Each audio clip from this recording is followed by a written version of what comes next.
Перед началом просмотра обязательно поставьте лайк и оставьте свой комментарий. Они нам очень важны.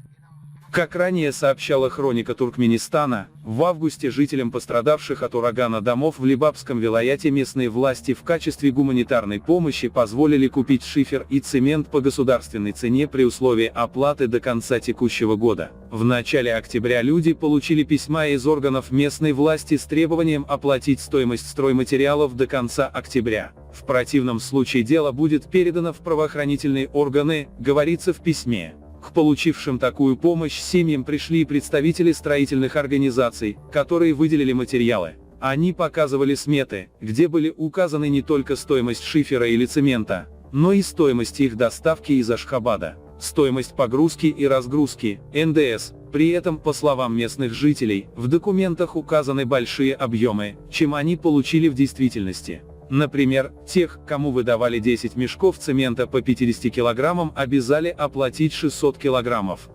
В итоге, по подсчетам пострадавших от урагана, цены на стройматериалы оказались сравнимы с рыночными. Люди стали писать жалобы в вилаятскую прокуратуру. Та переслала письма, в том числе отправленные из Этрапов, в прокуратуру Туркменабата, столица области. 15 октября туда пришли люди из сельскохозяйственных объединений Джейхун и Либаб-Черджовского Этрапа, а также района города, называемый участок Буденный. Прокурор заявил пришедшим, что они обязаны оплатить полную сумму в указанные сроки, но дать письменный ответ он отказался.